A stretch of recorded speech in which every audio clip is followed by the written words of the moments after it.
앞뒤 좌우에 계신 분들과 서로 인사하시죠. 감사함으로 받으면 모든 것이 은혜입니다. 인사합시다.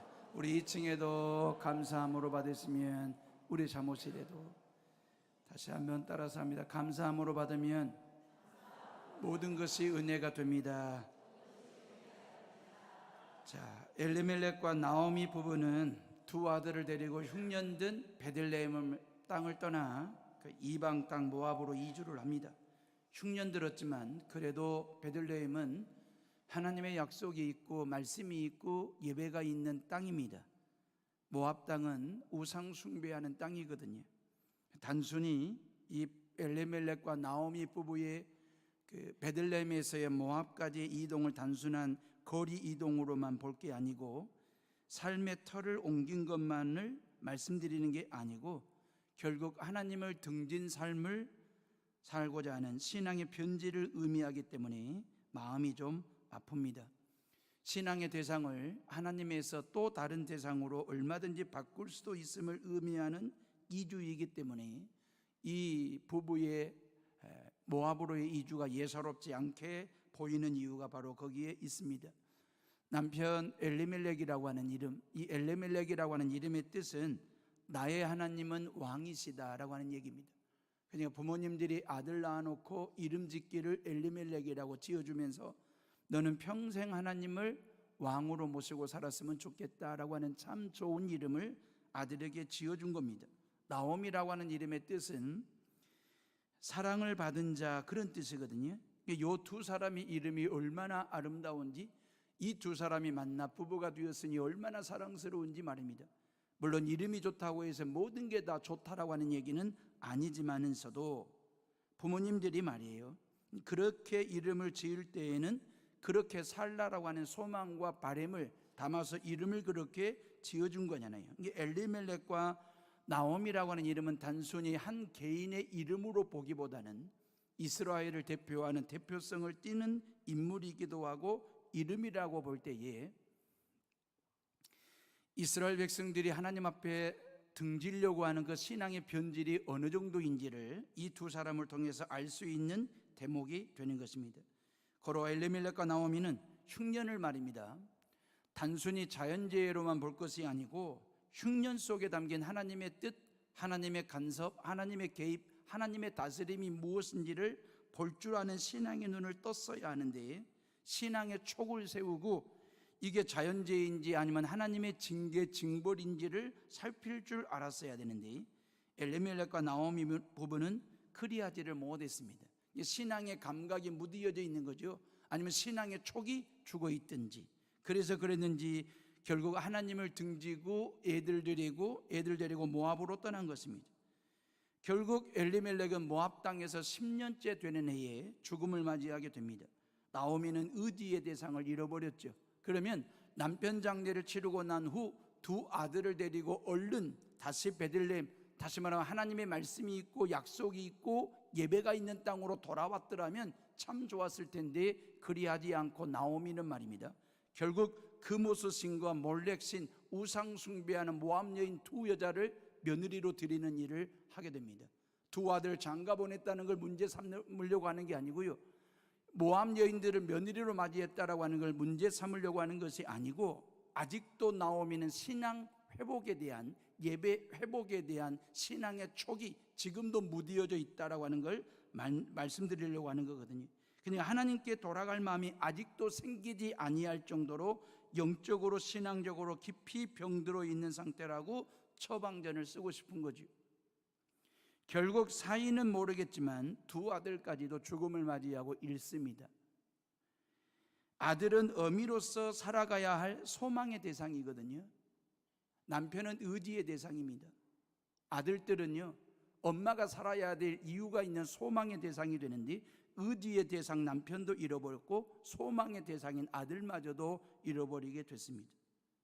하나님이 없고 예배가 없는 모압 땅에서 6 식구가 행복하게 산 게 아니고 남자들은 다 죽고 여자들 3명만 남는 젊은 두 며느리는 청산과부가 되어버린 몰락한 가정이 되었습니다. 안타까운 일입니다. 사랑하는 에어오름의 식구들이요, 무엇을 선택하느냐, 무엇을 쫓느냐, 무엇을 믿느냐라고 하는 것은 한 가정의 흥망성쇠를 결정할 수 있는 중요한 바로미터가 될 수 있겠다라고 하는 걸 교훈적으로 받아들이는 그 메시지를 들을 수 있는 믿음의 눈이, 믿음의 귀가 열릴 수 있기를 주님의 이름으로 축원합니다. 나오미 부부는 흉년 들었을 때 말입니다, 시련이 닥쳐왔을 때에 하나님의 땅을 버리고 우상 숭배의 땅으로 이주를 했습니다. 신앙을 쫓지 않고 물질을 쫓는 선택을 해서 모압으로 간 것이거든요. 예배의 자리를 지킨 것이 아니라 말을 갈아타듯이 우상 숭배의 자리로 삶의 터를 옮겨버린 것입니다. 힘들 때, 어려울 때, 답답할 때는 하나님을 등지라고 하는 얘기가 아니고 하나님의 등에 업히라고 하는 사실이거든요. 저와 여러분들의 삶 가운데 힘들 때, 어려울 때, 답답할 때는 이때는 내가 하나님의 등에 업혀야 될 타이밍이구나, 이렇게 신앙적으로 해석하고 받아들이면 힘들고 어려워도 답답함이 풀리고 해결이 되는 것이거든요. 근데 힘들 때, 어려울 때 하나님을 등지는 신앙 말입니다. 엘리멜렉과 지금 나오미 부부가 지금 그렇게 된 것입니다. 1620년 9월 6일 말입니다. 이 9월 6일은 영국의 청교도들이 메이플라워를 타고 배를 타고 저 미국의 동부 말입니다. 지금의 미국 동부, 미국과 캐나다 대륙 북미를 향하여 메이플라워의 배를 띄운 날입니다. 근데 같은 날은 아니지만 비슷한 날에 이 메스터호라고 하는 배를 타고 영국의 청교도들이 남미 쪽 말입니다. 지금의 브라질이나 아르헨티나, 콜롬비아, 베네수엘라와 같은, 칠레, 페루와 같은 남미 쪽으로 메스터호라고 하는 배를 타고 떠나가는 청교도들이 또 있었습니다. 두 부류의 청교도들이 방향도 달랐지만 가는 목적이 다른 청교도들이 영국을 떠나게 됐습니다. 메이플라워를 타고 북미 쪽으로 갔던 목적, 청교도들이 가는 목적은 God 말입니다. 하나님 신앙을 회복하기 위해서 북미 쪽으로 메이플라워를 타고 출발했고요. 남미 쪽으로 메스터호라고 하는 배를 타고 갔던 청교도들은 골드를 찾기 위해서, 골드를 얻기 위해서 남미 쪽으로 배를 돌렸습니다. 그들의 선택의 결과는 어떻게 되었습니까? 지금의 미국과 캐나다 말입니다. 북미 말입니다. 지금의 브라질이나 아르헨티나, 콜롬비아나 베네수엘라와 같은, 칠레, 페루와 같은 남미, 제가 굳이 여러분들에게 설명하지 않아도 북미와 남미의 삶이, 상황이 어떤지는 여러분들이 더 잘 아실 거라고 보고, 남미는 극심한 인플레이션과 반복되는 경제 불안으로 인하여 얼마나 힘들게 사는지 모릅니다. 골드를 찾아, 그 말이에요. GOLD, 골드를 찾아 남미를 선택했던 청교도들은 신앙도 잃어버렸고 돈도 벌지를 못했고 그들의 후손은 지금 가난과 테러 속에서 힘겹게 버겁게 살아가는 후손들이 되었거든요. 그런데 God 말입니다. 하나님을 찾아 북미로 간 청교도들은 기독교 국가를 세웠습니다. 그리고 신앙의 르네상스를 맞이하게 되었고 정치, 경제, 사회, 문화, 과학 모든 분야에서 세계 최강대국이 되었습니다. GOLD, 골드와 GOD, God, 알파벳 L자 하나가 있느냐 없느냐는 하늘과 땅의 차이거든요. L이 있으면 골드이고 L이 없으면 God이 되는 것입니다. 열이면 열, 전부가 다들 골드 인생을 살고 싶어 하지요. 금으로 치장하고 금으로 두르고 금을 쌓아놓고 금을 쟁여놓고 살기를 원하는 골드 인생을 모두가 다 꿈을 꾸거든요. God 인생에는 별로 관심이 없습니다. 골드를 쫓다가 God 하나님을 망각하거나 잊어버리고 놓쳐버리고 사는 인생들이 얼마나 많은지. 사랑하는 호르미 식구들이 2019년 5월 가정의 날을 맞이해서 골드 인생을 사십니까? God 인생을 사십니까? 여러분들은 지금까지 골드로 집을 치장하고 살기를 원하셨습니까? 아니면 God 하나님으로 두르고 살고 싶습니까? 여러분의 가정 중심에는 골드가 있습니까? God 하나님이 있습니까? 순간순간 골드를 선택하며 골드를 쫓는 삶을 살고 계십니까? 아니면 God 선택하며 God 하나님을 쫓는 삶을 살고 계십니까? 물질입니까? 하나님이십니까? God 말입니다. 하나님을 쫓으면 인생에 골드하지 않더라도 God 하나님만으로도 얼마든지 행복하게 살 수 있다라고 하는 게 신앙의 힘이거든요. 그리고 그 하나님께서 L자를 넣어주셔서 골드한 복을 주신다라고 하는 것이죠. God 한 사람이 골드한 인생을 사는 것이지 골드한 사람이 God 한 인생으로 변화되는 케이스는 별로 보지를 못했습니다.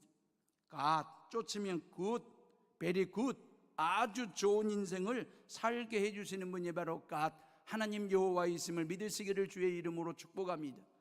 갓, 하나님 여호와를 찾아갈 때에, 그 하나님을 쫓을 때에, 그 하나님에게 삶의 포커스를 맞추고 살아갈 때에 그 하나님께서 여러분들의 인생에 L자를 집어넣어 주시면 골드한 삶을 살아가게 된다라고 하는 것입니다.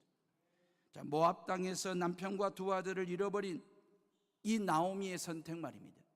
남편을 장례를 치르고 두 아들을 땅에 묻고 난 후 선택한 나오미의 선택을 한번 보세요.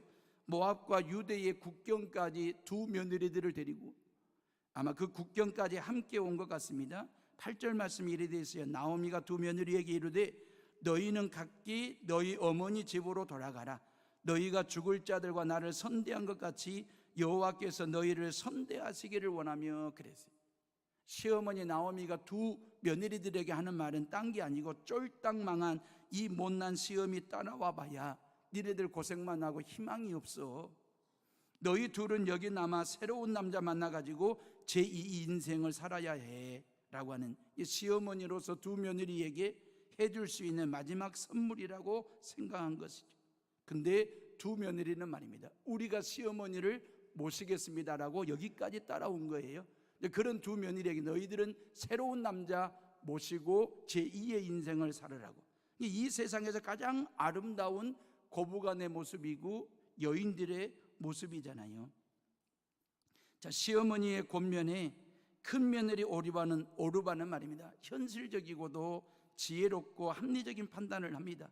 시어머니를 따라가는 것이 오히려 시어머니에게 큰 짐을 지우겠다라고 하는 현실적인 생각을 하여 나쁘지 않습니다. 불효가 아닙니다.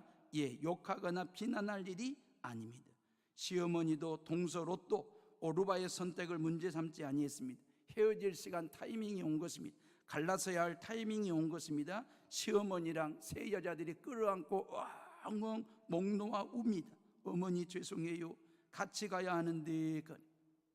그러면서 어머니에게 죄송하다라고 며느리가 웁니다. 그리고 아가야 괜찮다, 네 생각이 옳은 생각이다, 잘했다, 이제 잘 살아라. 그러면서 며느리의 등을 또닥거려주면서 시어머니도 울고 며느리도 울고 참 보기에 좋은 모습입니다. 그런데 성경은 14절 한 절을 통해서 온탕과 냉탕이라고 얘기할까요? 아니면 갈림길에 선 세 여인이 서로 끌어안고 목 놓아 우는 따뜻하고 훈훈한 모습을 보여준과 동시에 시어머니에게 작별의 키스를 드리고 떠나가는 오르바와 그 시어머니 곁에서 딱 달라붙어 있는 둘째 며느리 룻의 모습에 대해서 아주 냉정한 평가를 내립니다. 오르바와 룻의 두 여인의 선택에 대해서 성경은 냉기가 느껴질 정도로 냉정한 평가를 내리게 되는데, 오르바는 떠났습니다. 하나님 신앙을 선택하고 하나님을 쫓는 인생을 살 수 있는 기회가 주어졌음에도 불구하고 하나님을 버리고 자신의 신 그모스 신 몰렉에게 갔습니다. 성경은 더 이상 오르바 이야기를 하지 않습니다. 하나님의 시야에서 사라진 존재가 됐습니다. 골드를 찾아간 인생이 되었습니다. 이런 오르바를 룻은 시어머니의 손을 꼭 잡고 눈물을 흘리며 돌아가는 오르바의 뒤태를 바라보면서 아마 축복을 빌어주었을 거라고 생각합니다.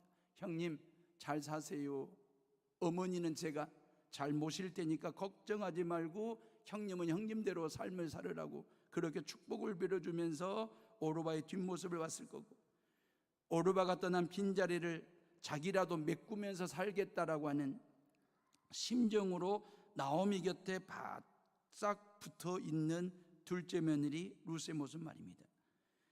나오미를 선택했다라고 하는 것은 시어머니를 따라 베들레헴으로 가겠다는 얘기잖아요.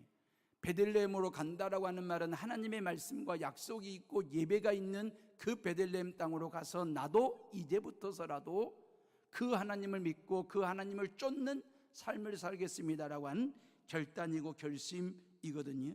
성경은 이 장면을 룻은 시어머니를 붙잡았더라 그리 되어 있거든요. 14절 말씀해 보니까 그들의 소리를 높여 다시 울더니 오르바는 그의 시어머니에게 입맞추고 룻은 그를 붙잡았더라 그랬어요. 발음도 좀 어려워요. 붙잡았더라 그랬어요. 해석이 뭘 것 같습니까? 붙잡았더라 그랬어요.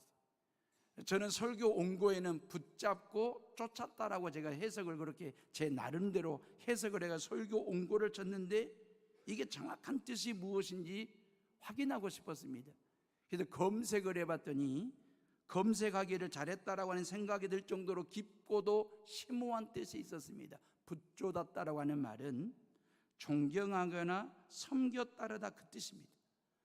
시어머니에 대한 존경심과 내 목숨 걸고라도 이 어머니를 내가 섬기겠다라고 하는 그런 마음 가지고 따르는 걸 붙잡다라고 우리말 국어사전은 그렇게 되어 있습니다. 그럼 히브리어 원어에는 어떤 단어를 쓰냐면 다바크라고 하는 단어를 썼거든요. 다바크 말입니다. 이 다바크라고 하는 어떤 의미냐면 창세기 2장 24절에 한 남자와 한 여자가 만나서 부부가 되었을 때에 한 몸이 되었더라 합치더라 할 때에 한 몸이 되고 합쳤다 했을 때에 다바크라고 하는 단어를 썼거든요.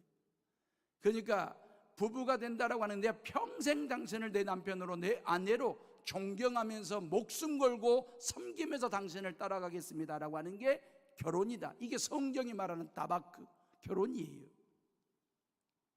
시편 63편 8절에 보니까 하나님이 우리를 얼마나 단단히 붙들고 계시는가 할 때 그 단단히 붙잡다 할 때 다바크라고 하는 단어를 썼어요.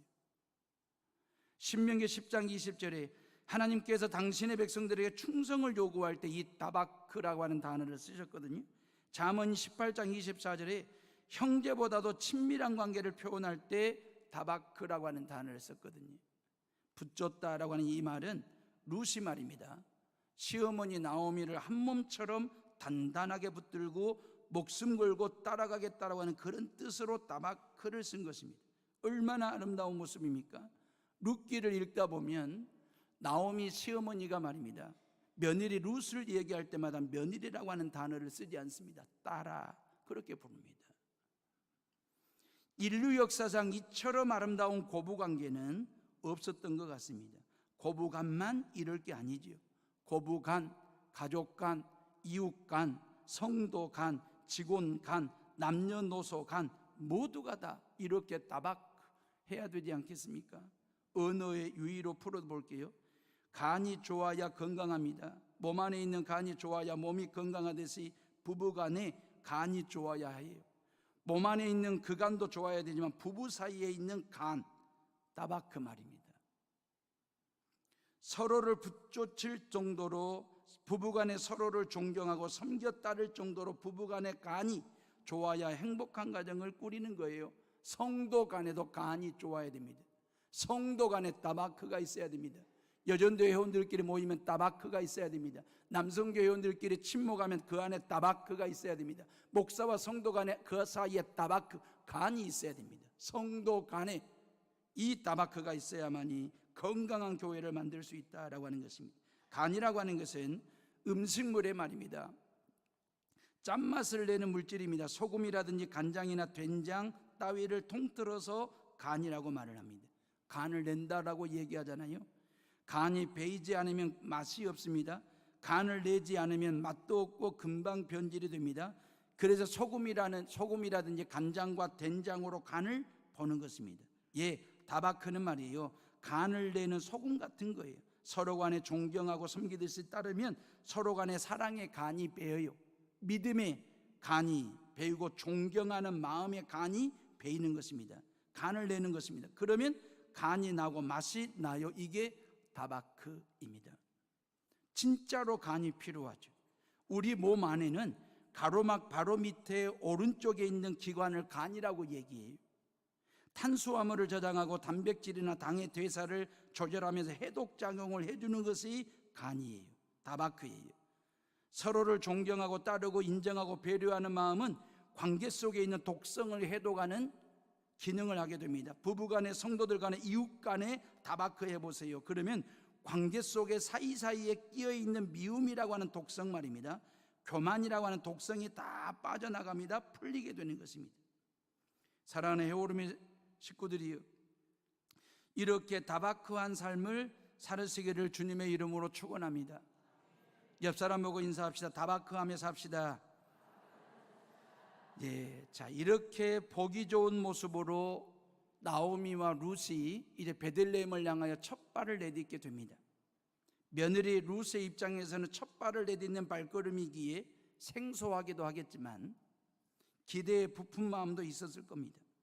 시어머니 나오미 입장에서는 귀향길에 오르는 것이니 감회가 새로웠을 거고 하나님께 죄송스럽기도 하고 고향 사람들 앞에 선다는 것이 왠지 두렵기도 하고. 왜요? 금이 환영하는 게 아니고 남편과 두 아들을 모압 땅에 묻고 빈털터리로 돌아가는 그 나오미를 바라보는 고향 사람들의 시선에 대한 두려움이 어찌 한 여인에게 없었겠습니까?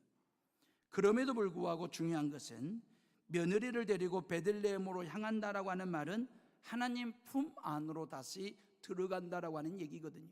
우상 숭배의 자리에서 하나님을 예배하는 자리로 옮긴다라고 하는 뜻이거든요. 말씀 속으로 들어가고 믿음 안에 들어가고 하나님 품 안에 안긴다라고 하는 영적 의미가 있기 때문에 그 말이에요.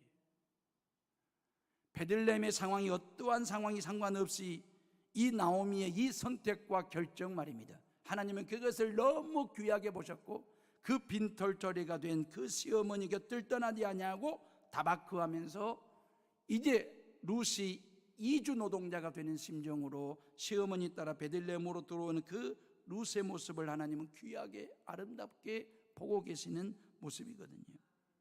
자, 이 장면에서 며느리와 시어머니가 나누는 대화에 우리는 귀를 기울일 필요가 있습니다. 서로 간에 절절한 사랑과 존경심이 묻어나는 사랑 고백이고 신앙 고백을 서로 주고받거든요. 여기에 일륜과 칠륜이 담겨 있습니다. 시어머니 나오미가 며느리 룻에게 말이에요. 15절 말씀이에요. 우리 다 같이 15절을 읽어봅니다. 시작. 나오미가 또 이르되 보라, 네 동서는 그의 백성과 그의 신들에게로 돌아가나니 너도 너의 동서를 따라 돌아가라 하니 그랬어요. 네 동서처럼 모압 땅에 남으라는 말이잖아요. 나 따라오면 네 고생한다. 나 따라오면 너는 정말 어찌 보면 서러움, 타향살이의 서러움도 있으니 따라오지 말고 네가 섬기던 신으로 돌아가라. 일륜입니다. 사람으로서 지켜야 할 도리, 이게 일륜이잖아요. 사랑하는 며느리에게 시어머니가 해줄 수 있는 마지막 사랑이고 마지막 배려이기에 일륜이지요. 여기 남아 그 말이에요. 나만 갈게 그 말이에요. 그때 며느리 룻이 이렇게 말을 합니다. 16절에 보면 내게 어머니를 떠나며 어머니를 따르지 말고 돌아가라고 하지 마세요. 어머니, 일륜입니다. 어머니께서 가시는 곳에 나도 가고 어머니께서 머무시는 곳에 나도 머물겠습니다. 어머니, 일륜입니다. 17절에 보면 어머니께서 죽으시는 곳에 나도 죽어 뼈를 묻겠습니다. 어머니, 일륜입니다. 사랑입니다.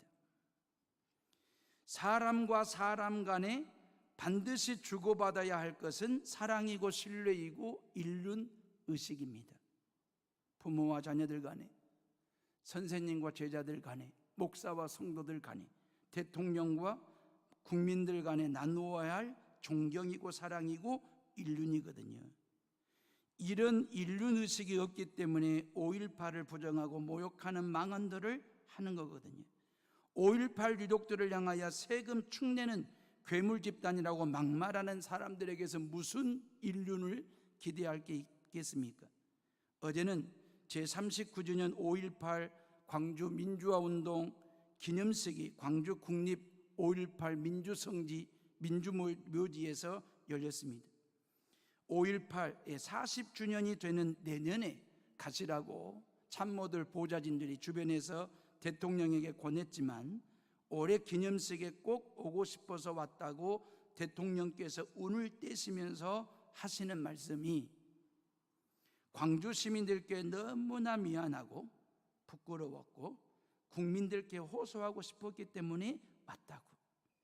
광주가 피 흘리고 죽어갈 때 광주와 함께하지 못했던 것이 그 시대를 살았던 시민의 한 사람으로서 정말 미안하다라고 하면서 울먹이면서 연설을 시작하셨습니다.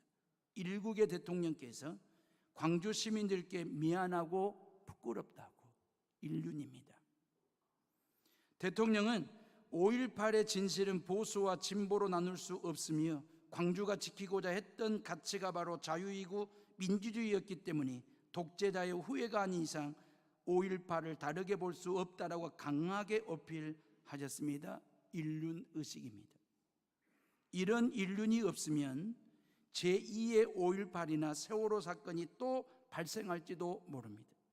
이미 20여 년 전에 5.18의 역사적 의미와 성격에 대해서 국민적 합의를 이루었고 법률적인 정리까지 마친 일이니만큼 5천만 시민이 인륜의식을 가지고 5.18을 맞이했으면 좋겠다라는 생각을 합니다.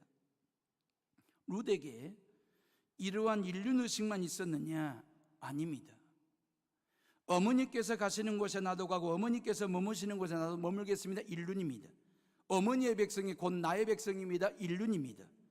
어머니가 묻히는 곳에 나도 뼈를 묻겠습니다. 인륜입니다. 그 다음 말이 중요합니다. 어머니의 하나님이 곧 나의 하나님이 있습니다. 천륜입니다. 하나님, 어머니가 믿는 그 하나님이 곧 나의 하나님이시고 그 하나님을 내가 어머니를 따라 베들레헴에 가서 믿겠습니다라고 하는 천륜 신앙 말입니다. 그러면서 17절에 뭐라고 얘기합니까? 내가 죽어서 어머니를 떠나는 것 외에 다른 이유로 어머니 곁을 떠나면 하나님께서 내게 어떤 벌을 내리시더라도 내가 그 벌을 달게 받겠습니다라고 하는 천륜 신앙으로 무장되어져 가는, 갖추어가는 며느리 룻의 모습을 우리가 보게 되는 것이거든요. 대단한 믿음이고 아름다운 삶입니다. 시어머니 나오미를 따라가는 순간 고생길이 환히 열린다는 걸 룻이 모를 리가 없습니다. 가난이 기다리고 있고 2주 노동자란 냉대도 감수해야 되고 물설고 날설은 땅입니다. 말이 통하기를 합니까? 정서와 문화가 같기를 합니까? 음식이 맛이 있기를 하겠습니까? 그냥 시어머니 말대로 두 눈 딱 감고 오르바처럼 모압 땅에 남으면 고생도 덜하고 물설고 날설 일이 없잖아요. 그럼에도 불구하고 어머니의 백성이 곧 나의 백성이 되고 어머니의 하나님이 곧 나의 하나님이 되십니다라고 천륜신앙으로 끝까지 견지했던 이유는 뭐냐? 이 시어머니를 포기하지 아니한 이유가 뭘까요? 남편 때문이었습니까? 남편은 이미 죽었습니다. 물질, 골드, 그것 때문이었습니까? 이미 시어머니는 빈털터리가 되었습니다. 그러면 룻으로 하여금 이 시어머니를 포기하지 않게 한 이유가 뭐냐 그 말이에요. 하나님 여호와이었습니다. 어머니가 믿는 그 하나님이라면 나도 그 하나님을 믿고 싶습니다라고 하는, 하나님 때문에 어머니를 선택하고 하나님 때문에 어떠한 서러움과 냉대가 있다 할지라도 날설고 물설은 땅 베들레헴을 향하여 신앙의 첫 발을 내딛겠다라고 하는 이 룻의 천륜과 인륜이 조화와 균형을 이루고 하모니를 이루는 한 여인의 아름다운 삶, 신앙 말입니다. 생사고락을 인륜과 천륜으로 풀어가는 한 여인의 모습 말입니다. 여러분, 인륜과 천륜이 하모니를 이룬 삶과 신앙, 이것이 바로 너희는 먼저 그의 나라와 그의 의를 구하라 그리하면 이 모든 것을 내가 너희에게 더하시겠다라고 하신 주님의 뜻을 이루는 하나님의 나라를 완성하는 메시지가 되는 것이거든요. 너희는 먼저 하나님의 나라와 하나님의 의를 구해, 천륜입니다. 그러면 이 모든 것을 내가 너희에게 더하시겠다, 인륜입니다. 이게 하나님의 나라입니다. 여러분들의 가정에 이루어져야 할, 여러분들의 마음의 중심에, 생각의 중심에 만들어져야 될 하나님의 나라는 인륜만이 아닙니다. 천륜만이 아닙니다. 인륜과 천륜이 조화와 균형을 이루고 하모니를 이룬 그 믿음의 상태, 그 신앙의 상태 말입니다. 그래서 여러분들의 마음과 여러분들의 삶 가운데, 가정 가운데 하나님의 나라가 이루어지는 놀라운 은혜의 역사가 일어나기를 주의 이름으로 축복합니다. 그래서 인륜과 천륜이 조화를 이루는 신앙과 삶을 사는 것이 그리스도인의 의무이고 사명임을 믿으시기를 주님의 이름으로 축원합니다. 사랑하는 헤어룸의 식구들이 이런 며느리 얻고 싶으십니까? 인륜과 천륜으로 조화와 균형을 이루고 하모니를 이룬 균형 잡힌 며느리, 그런 사위 말입니다. 그런 며느리를 드리고 싶지요. 저도 두 아들이 20대 중반이니까 10년 안에 말입니다. 두 며느리를 봐야 하는데 목사라고 해서 어찌 이런 욕심이 없겠습니까? 부모에게도 잘하고 하나님도 잘 믿는 그런 며느리였는 건 말입니다. 사위는 아직 멀었으니까 놔두고라도. 자, 인륜과 천륜이 균형 잡힌 사위 며느리 얻고 싶은 마음이야 모두가 다 똑같을 것입니다. 그렇다면 부모님들이 인륜과 천륜으로 조화와 균형을 이룬, 하모니를 이룬 그런 신앙과 삶을 사십시오. 그리고 여러분들의 아들과 딸을 그렇게 키워 놓으십시오. 그래야 그런 며느리, 그런 사위를 얻을 수 있습니다. 부모님들에게 주어진 사명입니다. 모든 부모님들이 인륜만 치우쳐 있는 삶과 신앙이 아니고 천륜만 이렇게 기울어져 있는 삶이 아니라 인륜과 천륜이 조화와 균형을 이루는, 하모니를 이루는 그런 균형 잡힌 신앙과 삶을 살아가는 부모님이 될 때에 여러분들의 아들과 딸들이 그런 자녀들로 크게 될 것이고, 여러분들의 가정에 새 식구로 받아들여야 될 며느리와 사위는 그런 며느리 사위를 얻는 축복, 은혜 말입니다. 만약에 아빠 엄마가 믿는 하나님 나한테 믿으라고 강요하지 마세요. 내가 알아서 할 테니까. 천륜도 없고 인륜도 없는 것입니다. 그런데 어머니 아버지가 믿는 그 하나님 나도 믿고 싶습니다. 인륜이 있고 천륜이 있는 자식이 되는 거거든요. 신앙을 이어받고 물려받을 수 있는 그러한 가정들 말입니다. 사랑하는 헤어림의 식구들이여, 예수 그리스도의 삶을 보십시오. 예수 그리스도의 십자가를 보십시오. 인륜과 천륜이 곁들여진 조화와 균형을 이룬 예수님의 삶 말입니다. 십자가 죽음을 앞두고 겟세마네 동산에 들어가셔서, 겟세마네 동산에 올라가셔서 밤이 새도록 기도하시면서 몸부림을 치잖아요. 발버둥을 치잖아요. 할만하시거든 이 죽음의 잔이 그냥 지나가게 하옵소서. 가장 솔직한 인륜, 인간 예수의 고백입니다.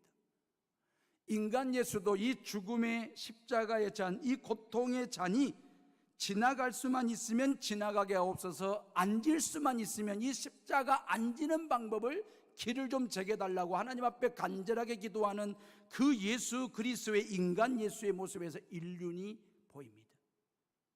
근데 아버지의 뜻대로, 내 뜻대로 마옵시고 아버지의 뜻대로 하옵소서. 할 수만 있으면 이 잔이 지나가게 하옵소서.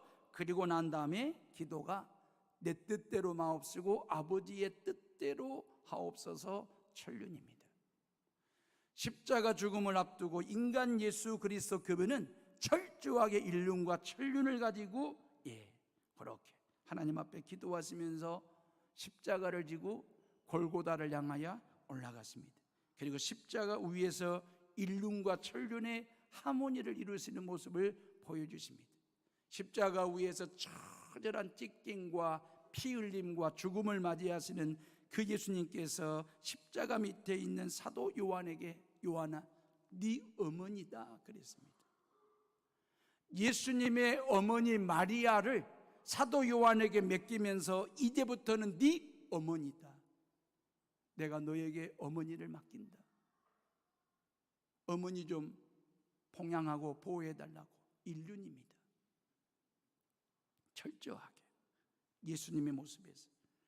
그리고 난 다음에 엘리 엘리 라마 사박다니, 아버지여 내 영혼을 받으시옵소서. 천륜입니다.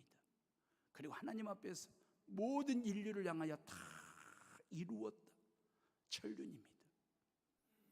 예수님은 철저하게 십자가 위에서 인륜과 천륜이 조화와 균형을 이룬 모습으로 우리들을 곁을 떠나가신 분. 십자가를 봐보세요. 두 개의 막대기, 두 개의 몽댕이만 있으면 간단하게 단순하게 만들 수 있는 심볼이 십자가입니다. 오늘 점심 드시면서 젓가락 두 개 가지고 만들어 보시지요. 금방 십자가 만들어집니다. 아주 간단하고 단순합니다.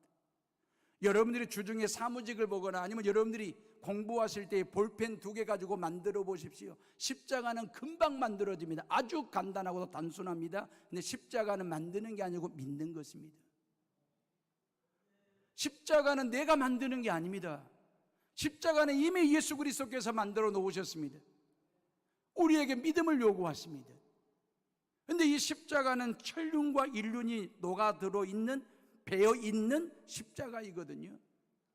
하나님과 나 사이 이 수직적인 관계만, 이 몽댕이 하나를 딱 세워놓으시고 하나님과 우리 사이를 연결하는 천륜입니다.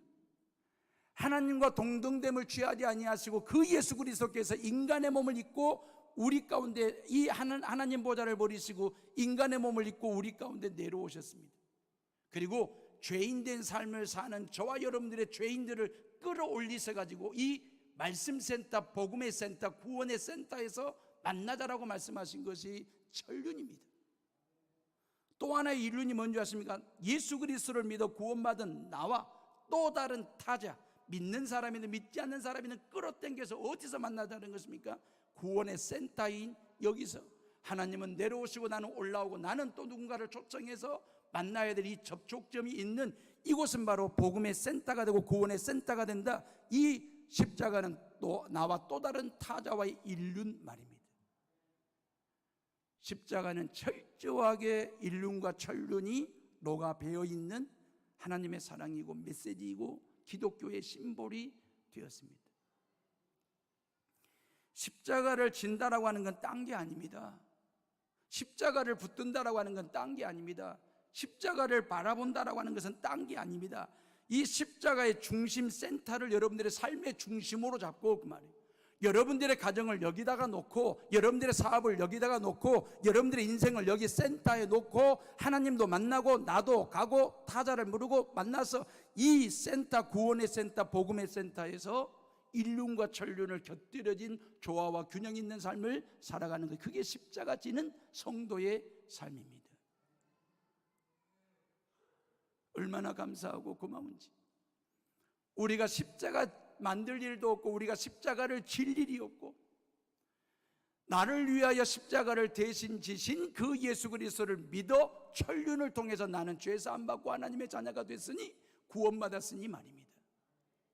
그리고 우리 모든 식구들과 모든 이웃들과 모든 성도들이 예수 그리스도를 믿어 이 예수님의 마음의 중심 센터에서 하나님을 만나고 이웃을 만나고 민족 간에 동포 간에 성도 간에 남녀노소 간에 하나됨과 하나님을 통해서 따바크 할 때 그 간이 베이고 그 간이 서려 있고 그 간을 내고 그 간이 있는 다바크하는 그러한 삶을 살아가는 것, 그게 한반도의 휴전선이 될 수 있기를, 그리고 저와 여러분들의 삶의 중간지대가 바로 십자가 구원의 센터가 될 수 있기를 주의 이름으로 축복합니다. 우리 다 같이 기도하도록 하겠습니다.